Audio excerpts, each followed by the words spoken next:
participation. But fear not, we have the video set up so that it will only record those of us who are unmuted and speaking.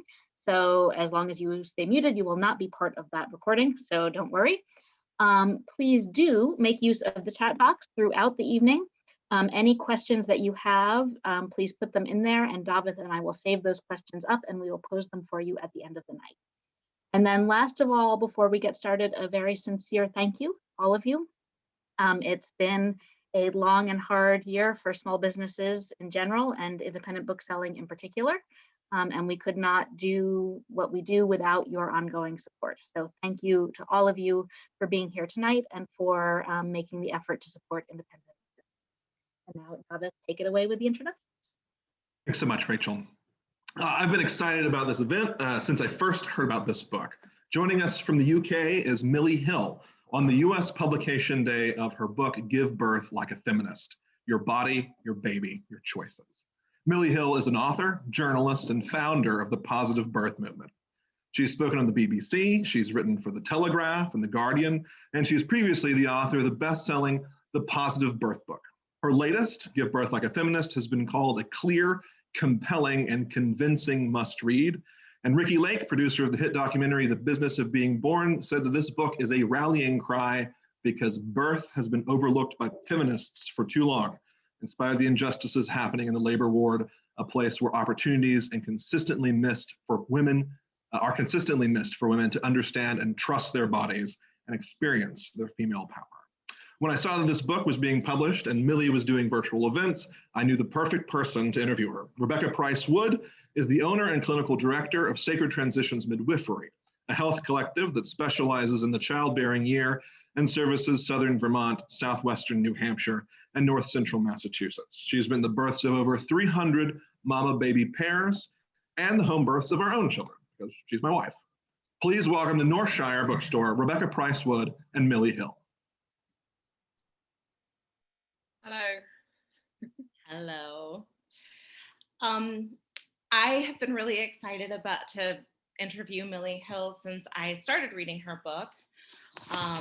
And I just want to say that this book is so important. As Dafydd said, I've been a midwife for 12 years and a student midwife for a lot of years before that.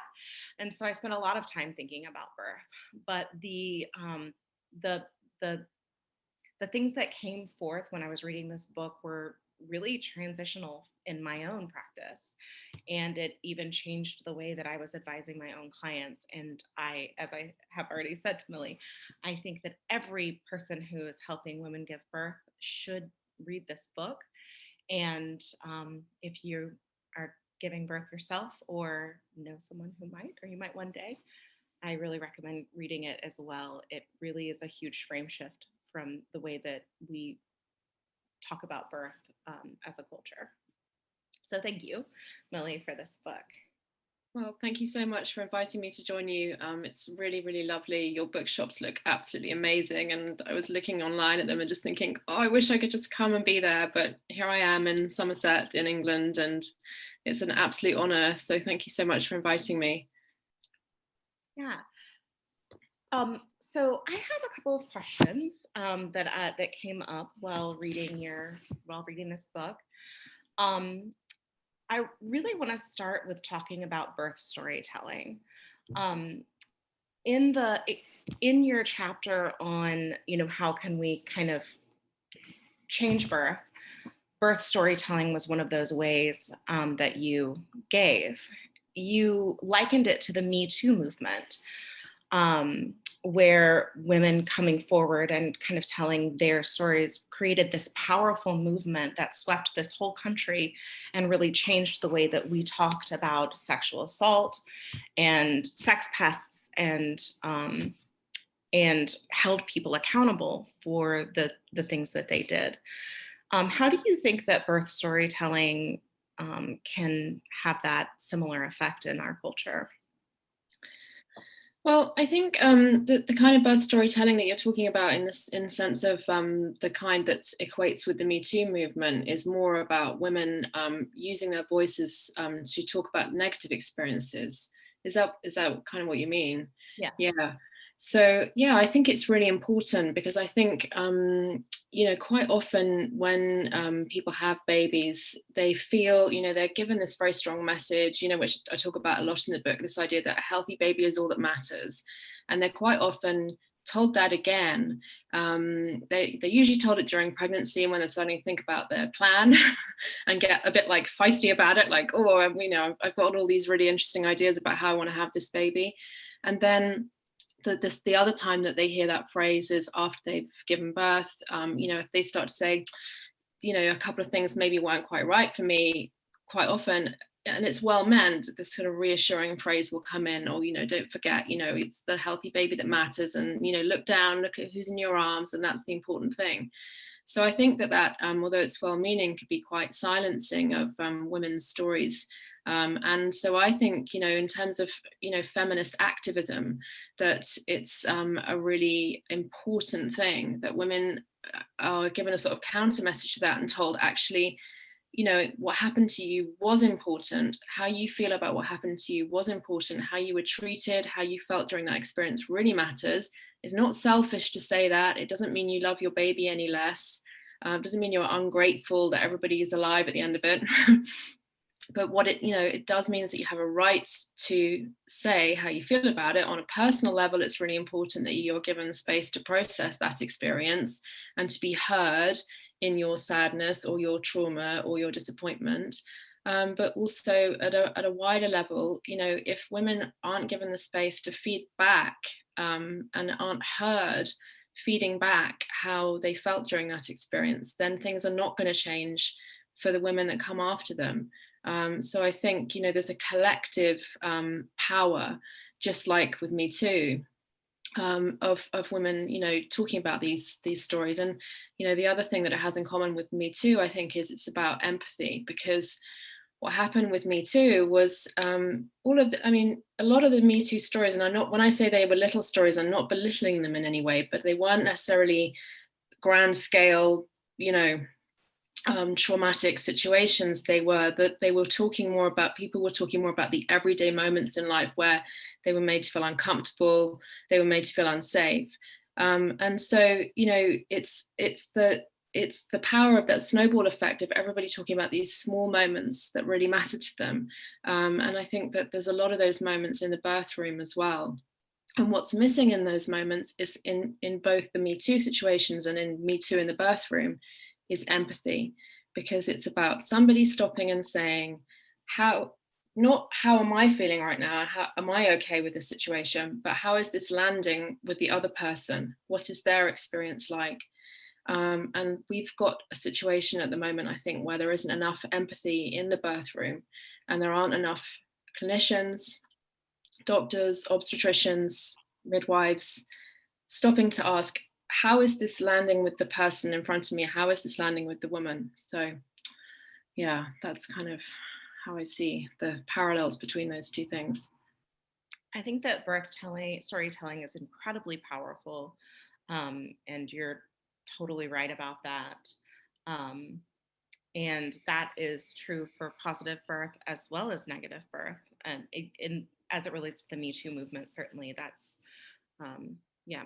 in that section we were talking definitely more about the negative storytelling. And but the positive birth storytelling is also really important, and it's also really problematic sometimes for women, because they feel like they don't really want to say if they've had a really great experience, because they're saying that in an environment where they're in a very small minority. Right. And that can be quite difficult. But sorry, I didn't mean to interrupt you there. No, not at all. Yeah, exactly. And then the section you were talking about Kate Middleton and her giving birth and how she was simultaneously, doing the wrong thing and the right thing. And and that kind of puts a lot of what the book is about is like how women are kind of put into this corner where there doesn't seem to be like a clear right answer for them. Yeah, that's a good point. Yeah. With the Kate Middleton thing, it was kind of the trap women fall into after they've had a baby. Like, that's the motherhood thing as well, isn't it? It's like in her case, the first time she'd had a baby, everyone was like looking at her and saying, "Oh, she still has a bump," like really scrutinizing her body. Like, that's weird. Why is that? And, you know, she looks too much like she just had a baby, whereas the second time everybody said she didn't look like she just had a baby. So that kind of like, you know, and it's the same, I think, for everyday women, you know, in the postnatal period. It's like, you know, you can't really get it right, can you? If you immerse yourself too deeply in motherhood, you know, then you're kind of letting go of yourself. And, you know, if you walk off and go straight back to work, then you get criticized too. So it does seem like it's very difficult to do birth right, to do motherhood right, to do anything as a woman without coming under fire somehow. Yeah. In your book, you talk about your births and your mother's. You talk about your mother's birth as well. I wonder what your inspiration was for writing this book. And it's kind of like a long journey, really. But I think for me, it started. I think it started when I read, in my 20s, when I read The Whole Woman, a book by Germaine Greer, which really got me thinking about the different stages of women's lives and how, you know, they can be pathologized all the way through their lives, you know, and how womanhood can be treated as an illness in every phase and in every iteration of ourselves. And then it was quite a few years past before I was first pregnant myself. And I think I really was shocked in my first pregnancy by the imbalance of power, that imbalanced power dynamic, which kind of, you know, as a woman who'd kind of like felt that the work of feminism was sort of, you know, it sounds a bit naive to say it now looking back on it, but I kind of thought feminism's done good stuff here, I'm free, you know. Which I now realize probably was a bit preemptive, but, you know, I think, you know, I just felt really amazed by the way I was sort of sometimes really infantilized in antenatal appointments, and also just by generally how people changed in the way they treated me as just, you know, people in the pub or people in the cafe, kind of like, or relatives. It was just really strange experience. So that kind of like was what got me thinking about birth as a feminist issue. It sort of really brought it alive for me. And then my first birth, I ended up being induced, which is so common these days. And even though I planned a home birth, I ended up having a hospital birth and forceps. And then I went on to have my second baby at home, and then a third baby at home. So I think all of those things, all of those experiences kind of, you know, they sort of feed into different, you know, areas of thought, don't they? But it wasn't just my own personal experiences, really. It was, you know, my friends, my relatives, people around me. You know, I just couldn't help noticing that the pattern seemed to be women getting pregnant, doing some birth classes, getting really like a bit scared, but also quite optimistic and making a plan. And then this sort of path that so many people seem to go down, which sometimes gets referred to as the cascade of intervention, where, you know, it was just one thing and you'd get the WhatsApp or the text message or whatever and say, oh, she's going to do this now, and then this is going to happen, and then you'd just be thinking, I know how this is going to end, you know. And so many people that you'd meet at like mother and baby groups, you know, and other places like that, where they was sort of, you could just tell that their birth had been really awful. And I think I just was really shocked, you know, that this was such a huge, that birth trauma was just, you know, because I come from a background before I started writing, you know, I was a therapist. So I'd done quite a lot of work around trauma and, you know, reading around that sort of topic. So that maybe made me even more shocked by how trauma was just seemed to be so accepted as part of the deal of giving birth. So I kind of felt outraged, really, as a feminist and as a woman, that this experience, which I think about 80% of women go through, was causing so many women harm, psychological harm and physical harm. But mainly I think the psychological was the bit that got me, just the sort of, you know, and I think in particular when you have a birth experience like my second birth, where I did have a really empowering experience with midwives who stepped back and let me have, well, I'll say let me have the power, but, you know, allowed the power to be mine. The power. That's what we offer you the power. You've got it. Exactly. So, you know, and that was so healing for me, and, you know, personally, and really opened my eyes to how incredible birth can be. And I couldn't have believed it really until I'd done it myself, I guess, like that. So you think, wow, you know, there's all these women coming through this experience, who could be having an opportunity to kind of like level up. We've been doing quite a lot of gaming this year in this house, but you know what I mean?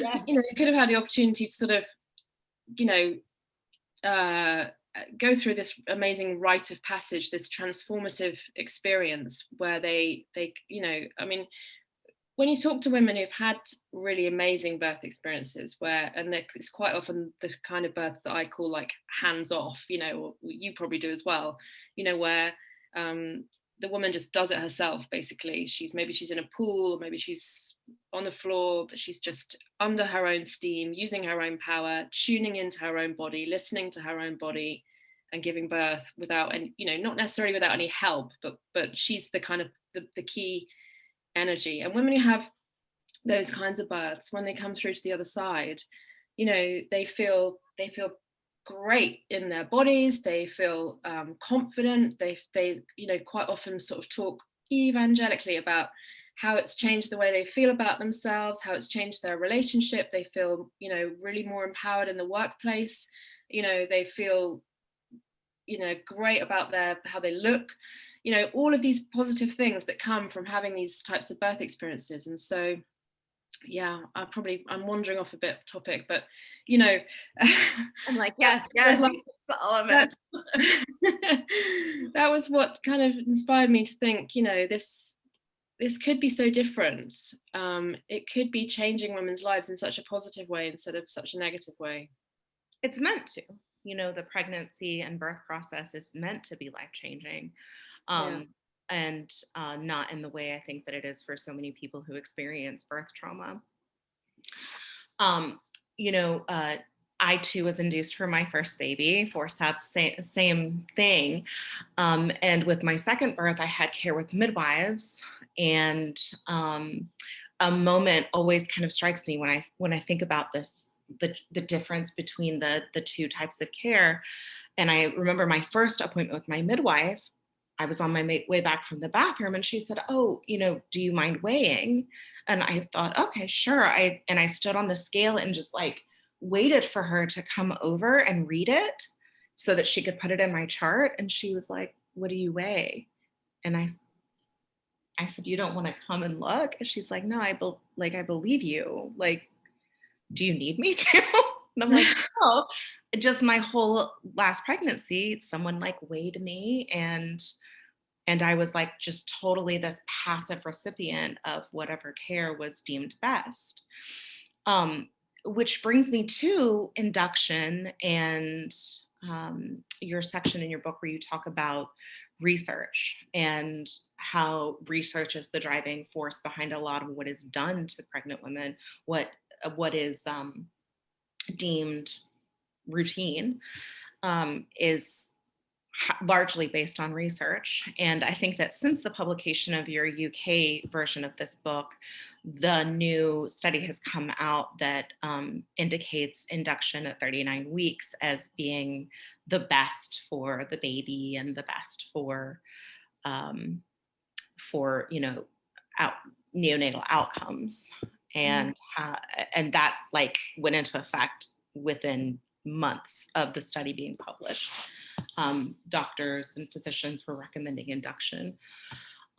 So in that section where you talk a lot about, you know, the research, and that was one of the things that was so like, it changed my perspective a lot, was with these bits of research, what is being held as the optimal outcome, and who gets to choose what the optimal, you know, outcome is.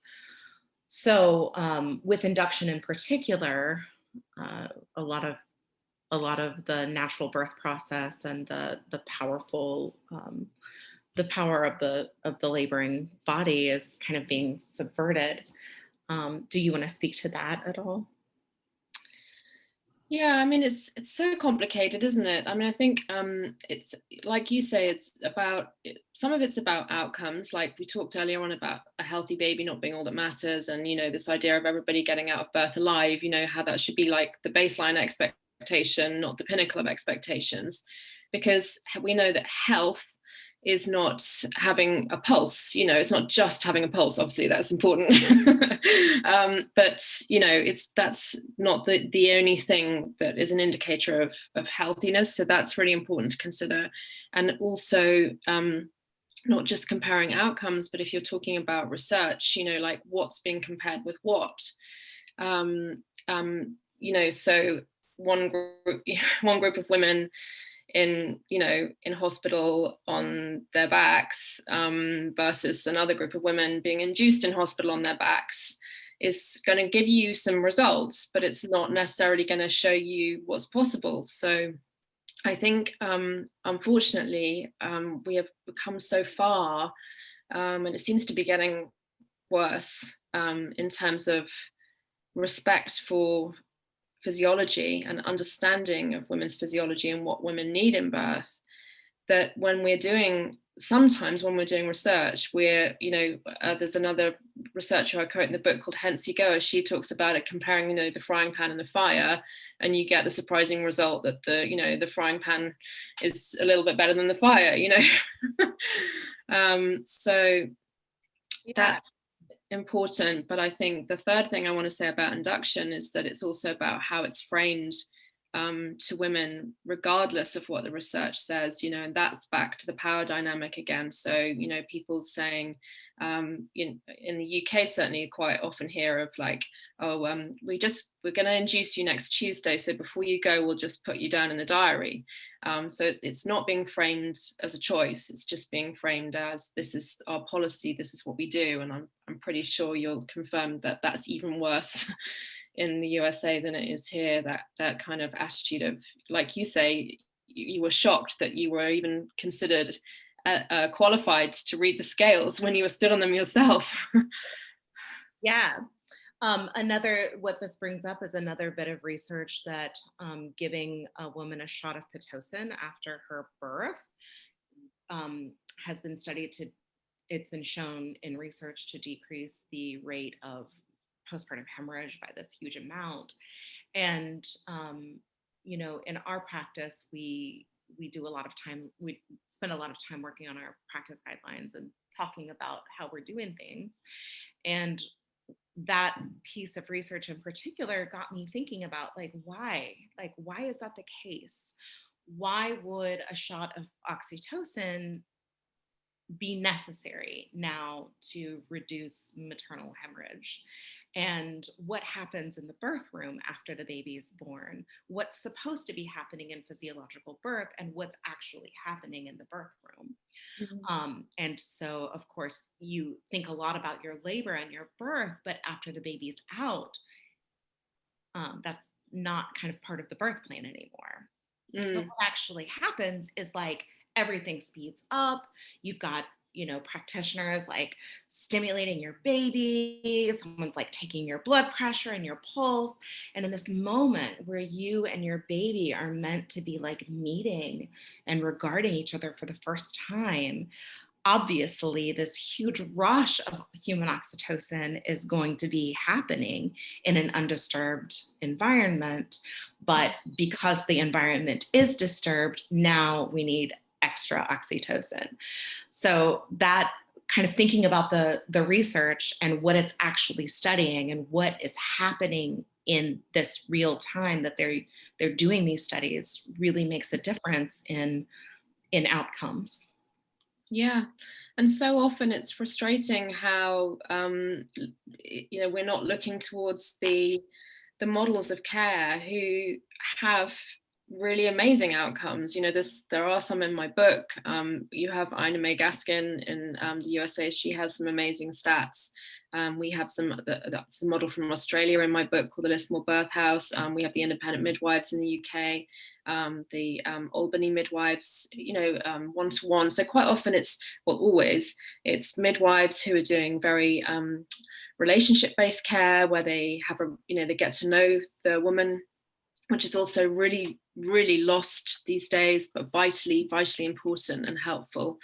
And they have amazing results where 80 to 90% of women are having straightforward physiological births, and they've got low rates of perineal tearing, and they've got low rates of postpartum hemorrhage, and they've got incredibly low cesarean rates and incredibly low transfer rates. And we need to be looking to these models of care and asking, what are they doing, rather than comparing the two, the frying pan and the fire all the time.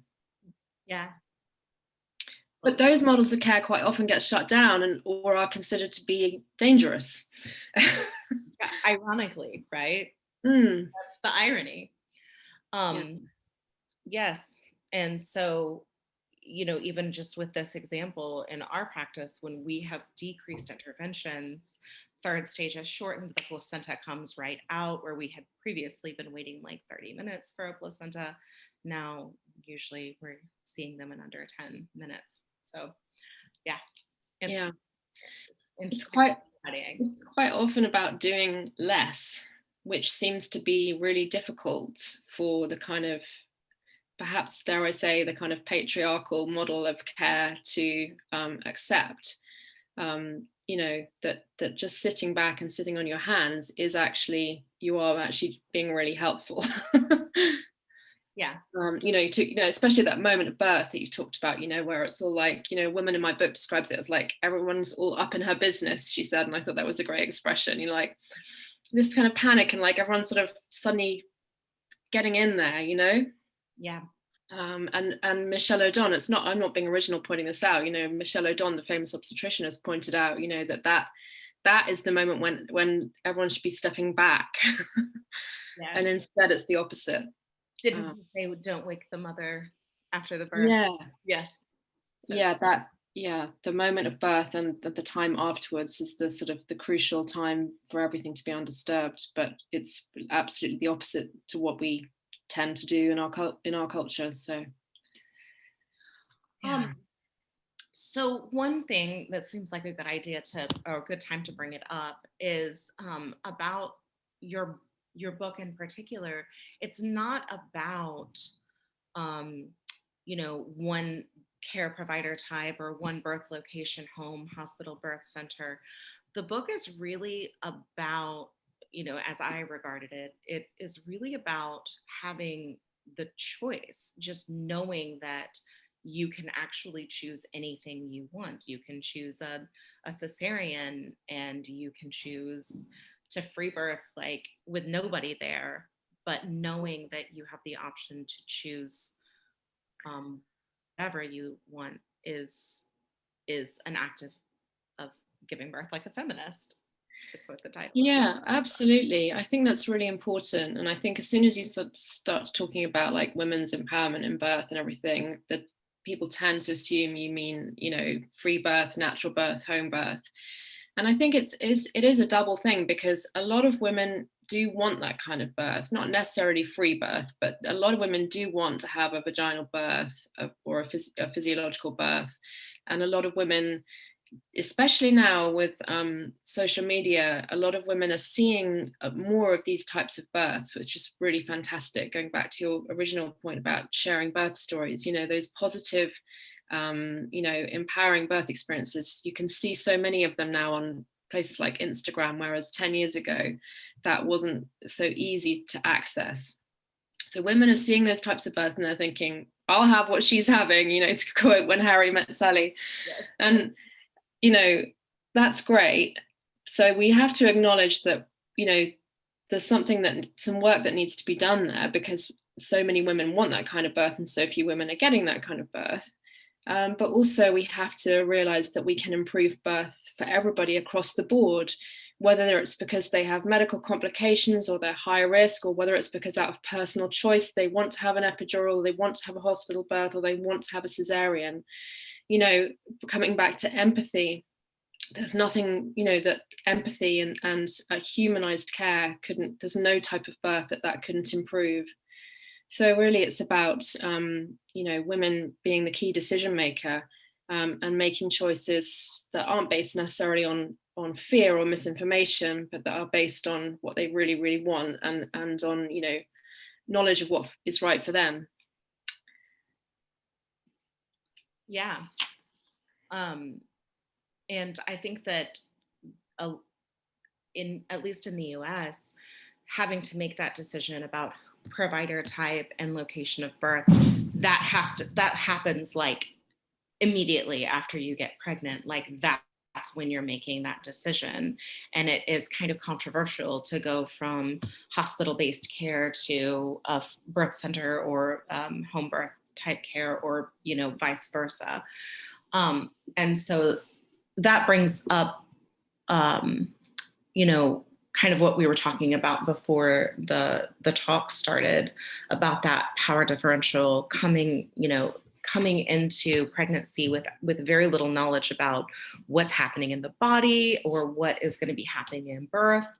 And, you know, kind of having to make that decision about how you're going to give birth and with whom, based on like our kind of cultural norms, and how that can be different.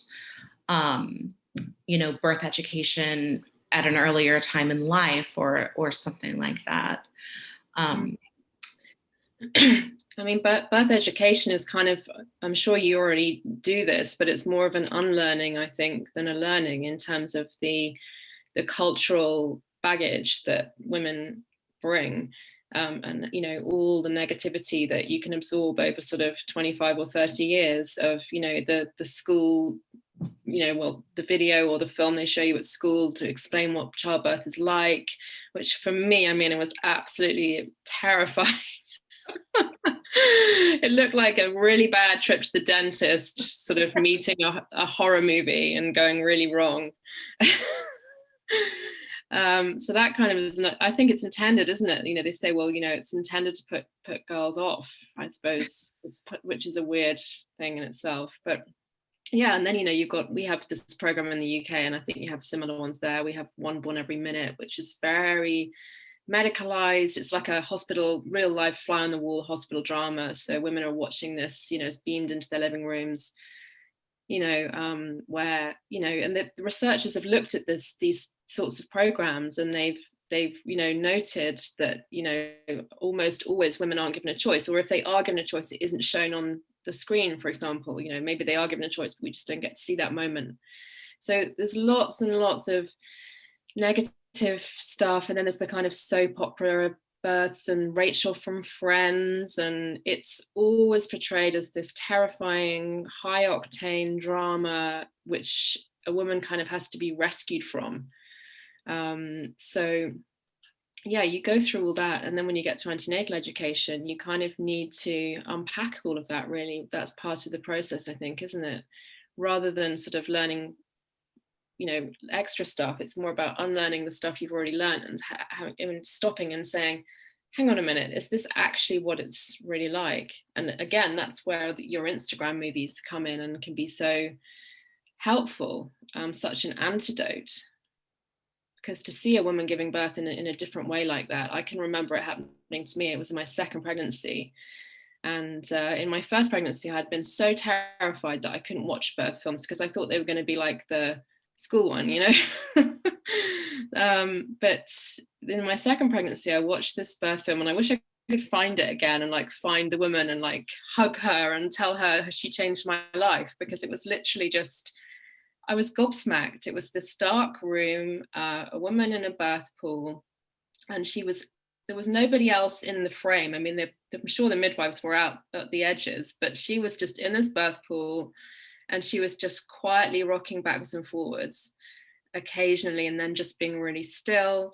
And then suddenly there was just a sort of more of an energy about her, and she just put her hands down and brought this baby to the surface of the water. And I was like, oh my God, I can't believe, I just couldn't believe that birth could be like that. I just couldn't believe it. And so those sorts of messages are so helpful, such an antidote, I think, aren't they? When you're talking about the representation of birth in media, a key point that you make in your book is that the process of the woman being, receiving information and making a decision about her care based on that information is conspicuously absent. Again, one of those things that I kind of like informed decision making was, I was like, oh yeah, that's totally true. And even though it's like what I do for a living, it's not the part that has me like shaking my fist at the TV, like, what? That is so, ridiculous. But it's that very thing, getting information and being able to make the best decision for you and your family based on the information that you're getting. That is absolutely not represented when we see birth in the media. Yeah, I mean, we see the power dynamic that we're talking about just laid bare, don't we, in terms of the decision-making process being absent and people saying things like, we're just going to do this or we're just going to do that. And the woman being very passive in the situation and the caregivers being very active. What was I going to say? Yeah. Birth plans was what I was going to mention as well, which is something that I'm really passionate about and talk a lot about. And I think it's really interesting how birth plans get such a bad press. They get such negative comments made about them. They get jokes made about them.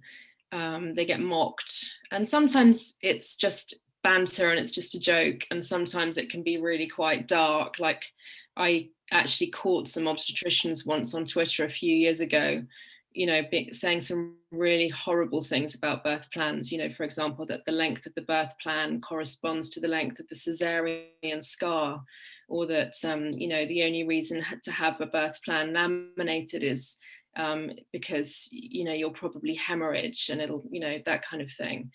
So, and that was shocking, but the only really shocking thing about it was that I caught them red-handed because I'd heard comments like that, maybe not that extreme, but that attitude, I'd heard that attitude about birth plans and that kind of mockery of birth plans so many times. There's a really famous book, I don't know if it sells in America, called This Is Going to Hurt by a doctor called Adam Kay. But he writes about birth plans in that book as well, and talks about, really mocks this idea of them and says about this floaty dressed woman, with her laminated birth plan. And this is a best-selling book. It's considered to be absolutely hilarious. And whenever I've mentioned that bit on Twitter, everybody goes, oh, but it's just such a funny book, it's like, so I think it's really interesting to me how birth plans get, the mickey taken out of them in that way, because actually they are such a fantastic and helpful process for a woman to go through in terms of getting informed. And they are such a helpful, document for her to have in terms of, saying, I have thought about this. This is what I would like to happen. I have, and it's a process of learning, going through, making the plan, doing your homework. And then, it's great to have an idea of what you want and to assert yourself. And, it's a good idea to have a plan B as well. It's a good idea to have a backup plan, a contingency plan, a cesarean plan, even if you don't want a cesarean, etc. But, it's I think it's really fascinating in terms of like the power dynamic you're talking about that gets represented on TV of, why do we mock birth plans so much when they're actually just a grown-up woman saying what she wants and what she needs? I think it is that power differential, and providers getting so defensive about them really shows how comfortable a lot of providers are in that power differential, instead of wanting to offer power to the person who's giving birth and who is now going to have this awesome responsibility of taking care of this baby. The power differential is comfortable for the provider. And so woman with a birth plan is trying to like shake up that power differential. Like, actually, I do have power. I have thought about this. I am informed. Here's what I want. And that kind of touches on something that I think is key in keeping the status quo intact. Yeah, and actually the other thing that gets the mickey taken out of it is doulas. I don't know how big a thing doulas are in the States, but you know, in the UK, hi, one's waving, Rebecca. Yeah, so it's the same principle, I think, in the sense that having a doula shifts that dynamic again. You've got somebody else in the room, you've got a witness, you've got somebody who knows a little bit more about birth, who's maybe been at other births, you know, who's there, who may help you have a voice. I know that's controversial, the idea of advocacy, but you know what I mean. They're there as an extra person who's on your team kind of thing. And I think that upends the power dynamic in the same way that a birth plan does. And that's why they both get mocked. Doulas get a lot of bad press as well. Yes. And, you know, during COVID, that was kind of on my list of questions to ask or to kind of talk about in our discussion tonight. Is about COVID and about, you know, how, like, what happened with birth during the pandemic and how women were stripped of their support. And in at least at the birthing units here, no, you know, woman and partner usually, if that. Sometime in some areas, women were having to go in without any advocacy, no partner at all, except for maybe on a FaceTime call.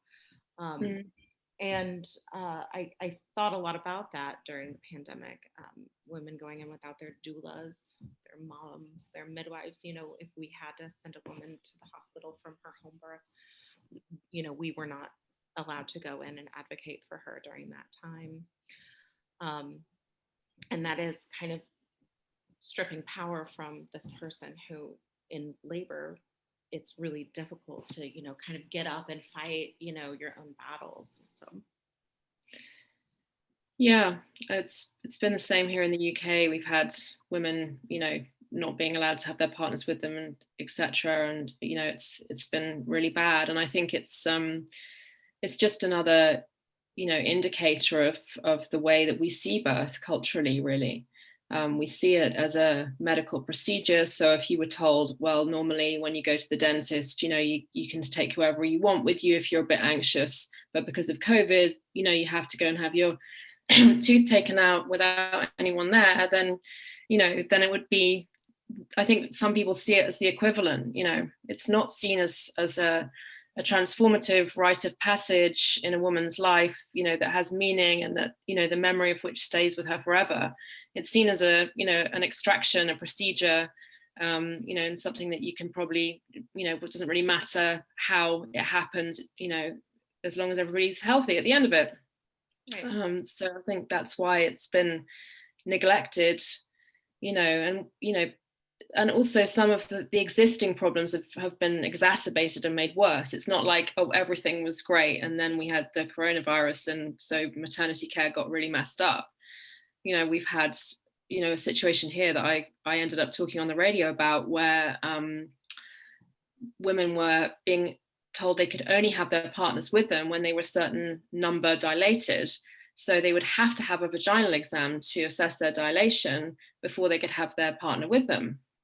And again, totally indicative of the fact that nobody's stopping to think about how that might, you know, play out in terms of that power dynamic, in terms of that woman's autonomy over her own body, literally saying to her, you have to have an exam of one of the most intimate parts of your body in order to get the thing that you need. I mean, how is that consent?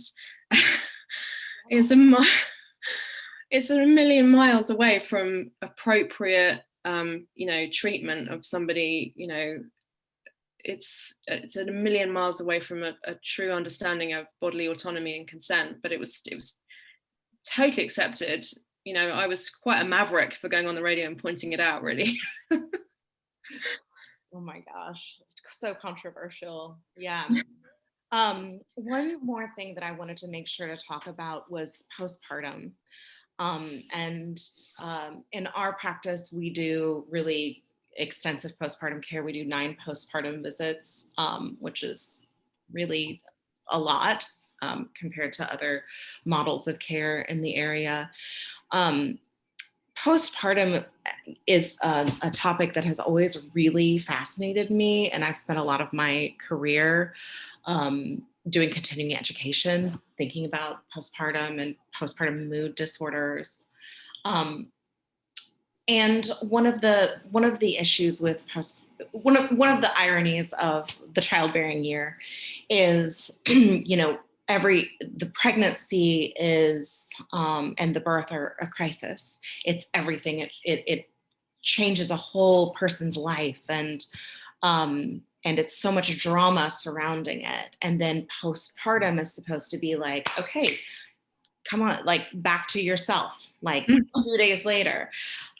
All the drama of the birth, and then like discharge from the hospital, I'll see you in 6 weeks. And I think that postpartum care and the postpartum period is just an area that is so fertile for really simple changes that could happen culturally that would make a huge impact on women, babies, and our culture as a whole. I so agree with you. It's really shocking how little, you know, we do for women in that period of their lives. Not only, and it's then compounded by the fact that so many women are having, you know, disappointing or traumatic or upsetting birth experiences, not, you know, and then coming through to the other side of that, not really having any nurture or rituals to, you know, and I'm using that word with a kind of, you know, lowercase r. I don't mean get the drums out and start, you know, doing anything too wacky hippie stuff. But you can do that if you like. I might like to, but you know what I mean. It's there isn't any kind of like any ceremony around it, and I think it's really missing. It would just be so lovely if women had more of a space to tell their birth stories for a start.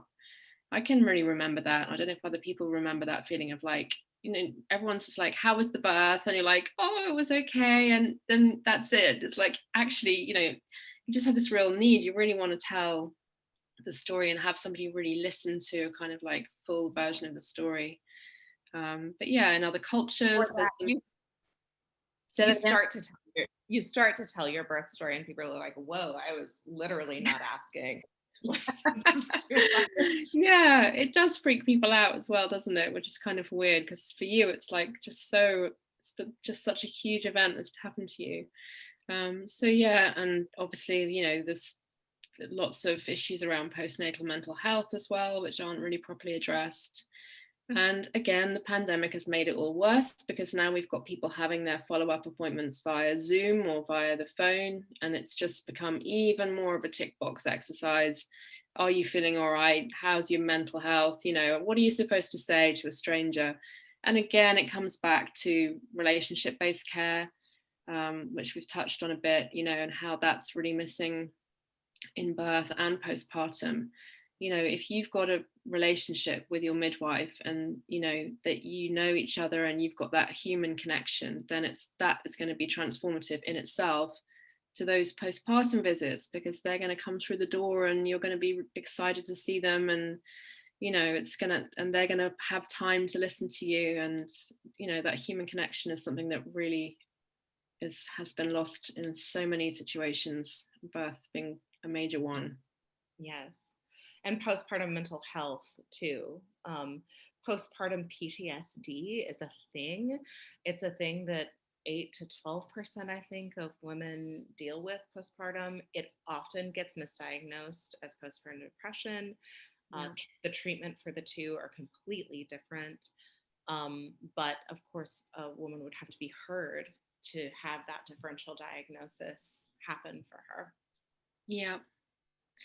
Yeah, and it's poorly understood as well by many clinicians, not all, obviously, but sometimes I think, like you say, there's a misdiagnosis there just through lack of listening, lack of understanding. And unfortunately, I think it's, you know, part of the bigger picture of just a lack of understanding of women's health and a lack of listening to women when they report a problem, which we know happens across the board in women's healthcare, not just in maternity.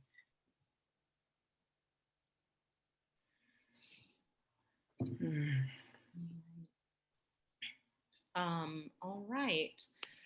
So postpartum, so a birth plan, important. Also, I just want to add knowing how to file a complaint against your provider, also a real power move, and where to do that. And yeah. So again, thank you so much for writing this book and for giving me the opportunity to interview you. And yeah, so I think that we're taking questions from the audience. Thank you ever so much for the chat and for asking some really insightful questions as well. It's been a real pleasure talking to you. So we've got a few great questions from the audience to kick things off. One from Rebecca, who is a doula here in Saratoga Springs, asking, do you think recognizing the emotional elements of labor could have a positive effect on these issues? I'm thinking of the fear, tension, pain cycle that interrupts the normal hormonal process that facilitates physiologic birth. And is there any hope that this will be recognized? I think that's a really good question. Yes, 100%. I think recognizing the emotional elements of labor is overlooked. Oxytocin as well, which is all part of the same thing you've mentioned, as fear, tension, pain cycle, which for people who aren't familiar, it's just the idea that, if you're feeling afraid, your body's going to be more tense, and then you're going to experience pain more intensely, and then that will then lead you to be more afraid, and so you'll keep going around in that sort of negative loop. And so some basic understandings of the mind-body relationship, which is a great, hypnobirthing has been great for that, I think. That's brought an awareness of the mind-body relationship into the birth room. But yeah, we need more of that. And oxytocin is, when I talk at like maternity events and stuff, obviously pre-pandemic, just that getting that information about oxytocin to pregnant women and their partners is just, it's so basic, but a lot of people don't realize that you can't give birth without oxytocin. This is the main hormone of birth. And if you don't produce it naturally in your body, then you will be given it in a drip. And when you tell people that, they're like, whoa, I didn't know that. That's amazing. And so, then you think, well, now you've just got to think about, well, how can I, maximize the chances of my body actually producing it itself? Not that there's anything wrong with having a drip, but it might be that, your labor proceeds better if you're doing it, making your own oxytocin, which you can do.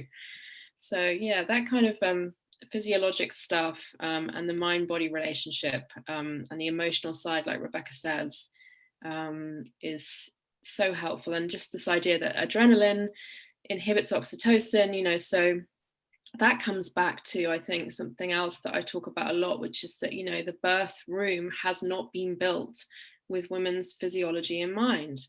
It's been built by men, really, to put it in a kind of blunt way. It's not being built by women for women. And, especially, it's, we do have some lovely birth centers, but that kind of classic hospital birth scenario where you've got brightly lit, people you don't know, strangers, interruptions, noise, lots of funny looking equipment, unfamiliarity. None of that is conducive to a woman's body producing oxytocin. It's more conducive to producing adrenaline, so it's such a no-brainer. It's simple stuff. But yeah, we could just improve birth just by thinking about the birth environment. Thanks, Millie. There's a great question here from Carly. She says, what's some good advice on giving a pregnant woman the emotional support she needs before and after giving birth?